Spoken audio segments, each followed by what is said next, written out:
شبابا قد أنابا وإلى الله استجاب. Are we allowed to join non-Muslim festivities? Is it part of the Sharia? Are we allowed to entertain ourselves with celebrations that are built on non-Muslim concepts? Wa alaikum assalam. What we got to understand that Allah subhanahu wa ta'ala honored us, wa alaikum assalam, and favored us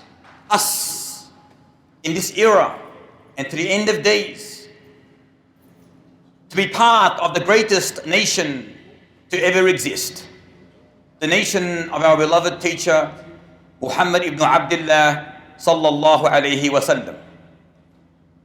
This is a privilege and an honor that we must understand. It's a blessing, a great blessing, to be amongst the greatest nations to ever exist, the nation of Muhammad sallallahu alayhi wa sallam. Now, if we were to look comprehensively in the light of the Quran and in the light of the authentic Sunnah, it is replete with a very important principle, a very important dogma, and that is, we are Muslims. We have values, we have principles, we have a belief, and that is that we believe in the oneness of the Almighty Allah. We believe that Allah is the only one who deserves to be worshipped, with no associates, no partners. And anyone who deviates from this path, Allah reminds him in the glorious Quran, in An-Nisa, إِنَّ اللَّهَ لَا يَغْفِرُ أَن يُشْرِكَ بِهِ وَيَغْفِرُ مَا دُونَ ذَلِكَ لِمَن يَشَاءُ. Allah subhanahu wa ta'ala forgives not those who associate partners to Him. So any festivity or celebration that is built on other than Islam is a negative, prohibited festival. We are not allowed, in other words, to participate in any shape, manner or form. We repeat, we always say in the Quran many a times, لَكُمْ دِينُكُمْ وَلِيَ دِينِ. To you is your path and to us is our path. And in the glorious Quran, every single day, every single prayer, in fact, every single rak'ah, the Almighty Allah commands us. Now listen carefully. He commands us to recite the most famous surah in the Quran, known as Kitab, Surah Al-Fatiha. Every rak'ah that we pray, you must recite it for it to be the prayer accepted. Now, towards the end of the surah, listen carefully. What do we recite? Like, Allah commands us to recite something that is so powerful, the majority of us, although we recite it, it's more just lip service than anything else. Allah tells us at the end of the surah to make a dua, to ask Him for something. Listen carefully. What is this dua? That we recite every single rak'ah, every single prayer, at least 20 times a day. اهدنا الصراط المستقيم. Oh Allah, guide us to the straight path. Indeed, this is what you're asking the Almighty. while you are praying, you are commanded to ask Him to guide you to the straight path. Which path is this? اهدنا الصراط المستقيم صراط الذين أنعمت عليهم. The path of those that you have favored. The path of those whom you have favored. Now who are they? The Muslims, the righteous. And then he tells us to say something so profound. If we understand the following that we make in every prayer, your life will change. Ultimately, it will change. We say, غَيْرِ الْمَغْضُوبِ عَلَيْهِمْ. Ya Allah, keep me away from the path of those upon which your anger, your wrath has descended upon. وَلَا الضَّالِّينَ. Nor the path, keep me far away from the path of those who went astray. Now, if you analyze this, we utter this dua every single day, a minimum of 20 times. Do we reflect upon this? Do we ponder upon this? Do we contemplate this? Or is it just you're thinking of where you're going to go, which drive-through you're going to drive through tonight? Or which party you're going to go and party tonight? In kilo or carb and nonsense and gibberish. How much attention, how much devotion, how sincerely, how profoundly, how much effort do you make when you say this dua? Do you really mean it? When you say, Ya Allah, in every prayer, every rak'ah, guide me, Ya Allah, to the path of salvation, the same path of the messengers, the righteous people. But do not guide me, please keep me away from the path of those who have earned your wrath and anger, who have went astray. Please keep me far away from this path. Yet, when we finish our prayers, many Muslims, you see them preparing themselves for the celebrations to come, especially today. What are we going to do for New Year's Eve tonight? Or when it comes? Where are we going to go? Who are we going to watch? Where's the best fireworks at? What are we going to do for Christmas? What are we going to do for this and for that? When's Easter? When?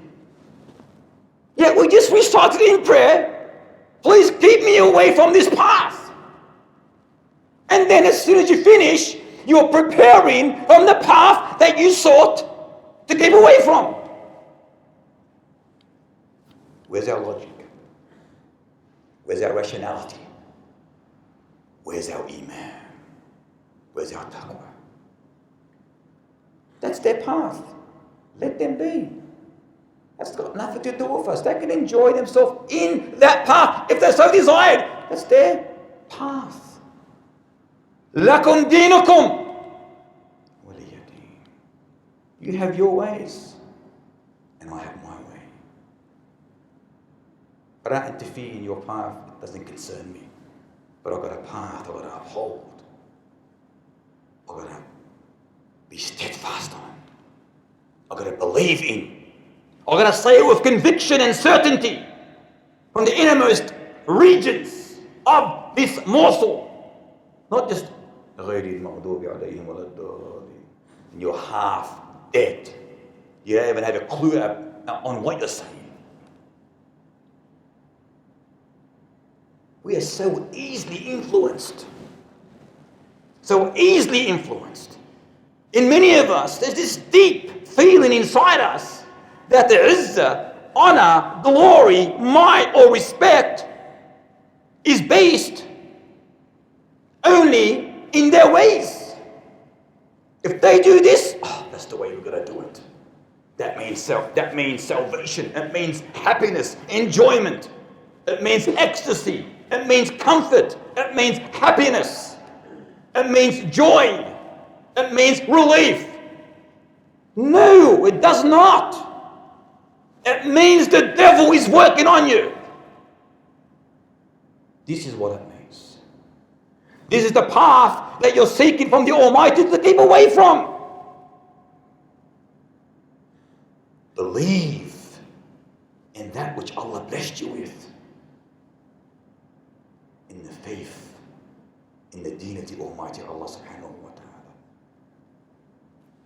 You know, as a minor sign of the hour, that it clearly is mentioned that if they were to enter the hole of a sand lizard, it's a very small hole. You are Muslims would chase after them. You probably even today beat them in that hole, knowing that they're going to enter it. I'm going to beat you to it. Oh, kafir. And this is what we've become today. You know, look at the Arabian Peninsula. Look, who would have thought 1400 years ago that there will be huge opera stadiums, houses, opera houses in the Arabian Peninsula? If this is not imitation, what is? So the Arabs, the little short Arab man, can listen to a French man singing opera? Serious? Where's our logic? In the middle of the desert, you have these lofty skyscrapers, huge buildings, copycats, huge football stadiums in the middle of the desert, inviting the world to the World Cup, and they spend billions of dollars. Copycats.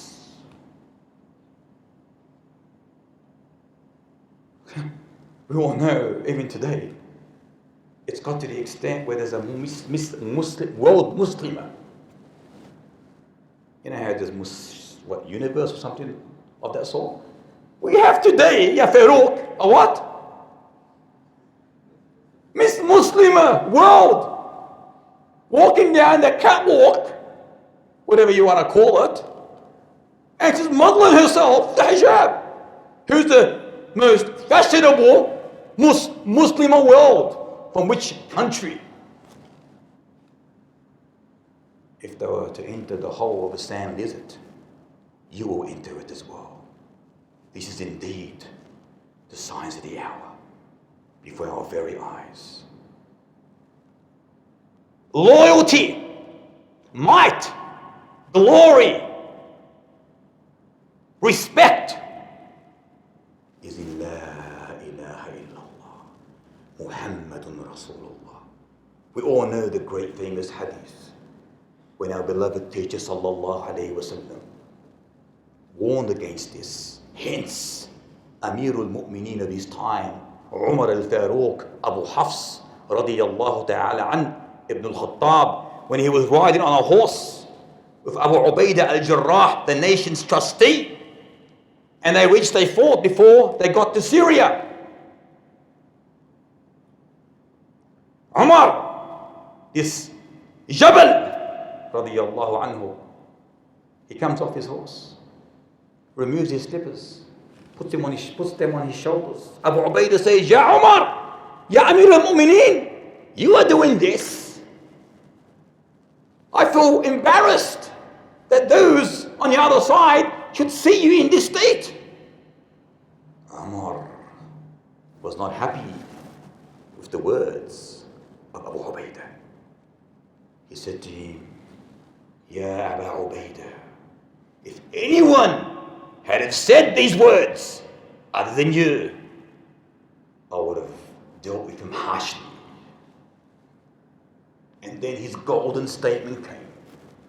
We were a nation that was humiliated, debased, in Jahiliyyah. And then Allah raised us, elevated us with Islam. Whosoever wants izzah, honor, glory, might, respect in other than Islam, Allah will debase him. Allah will humiliate him. This is a profound narration, a powerful, wallahi, statement. Where are we from this? Where are we from this? Today, most of us take honor and loyalty and might and glory in football supposed stars. Ronaldo, Bernardo, Granado, and Tornado. Whoever that may be. But we take like honor in him winning or losing or knowing. Who cares? What's he based upon? What's his foundation? Who is he? We have become a nation of followers of these supposed immoral stars. I won't call them moral stars, immoral stars. And anyone that wants to take a path of those who publicize immorality, then may Allah protect us. Or association in non-Muslim festivities, an act of shirk. That's the question. On that topic, we'll just sidetrack for a little and we say, you know, Umar ibn Khattab, what a man he was. What an icon he was. Radiyallahu anhu. In the times when he was the leader of the Muslims, he would disallow the Muslims from leaving their homes when it came to non-Muslim celebrations. Do you understand what I said? They were not allowed to leave their homes when the festivals of non-Muslims was happening or going in place. So if that was the case then, today, think about it and reflect. Is it an act of shirk? I cannot say that. It depends on your intention. إِنَّمَا الْأَعْمَالُ بِالنِّيَّاتِ. All acts are by intention. It depends what you intend when you go and celebrate in this festival. If you believe that this is accurate, is acceptable, is their right, and I agree, hence I'm celebrating, you're one of them. You're what? One of them. It becomes kufr, a'udhu billah. However, if you go on the belief, I just want to join in and have the fun and, I just have a night out, enjoy myself. But I don't believe in all this nonsense. That's a major sin. It's a what? Major sin. However, don't forget that you are with those whom you love on the day of judgment. You are with those whom you love. So take this seriously. Take it seriously. And as we said earlier on, this is the path you continually ask Allah to keep away from. How can you go and participate? Where's the logic in this? You finished your Isha prayer, can't you go and celebrate with them? And you're asking Allah a few seconds ago, Ya Allah, keep me away from their path, yet you can't wait to finish prayer and go and celebrate. You have not understood anything. Deaf, dumb, and blind young يا شبابا قد أنابا وإلى الله استجابا إن من يرجو الثواب لا يبالي بالصعاب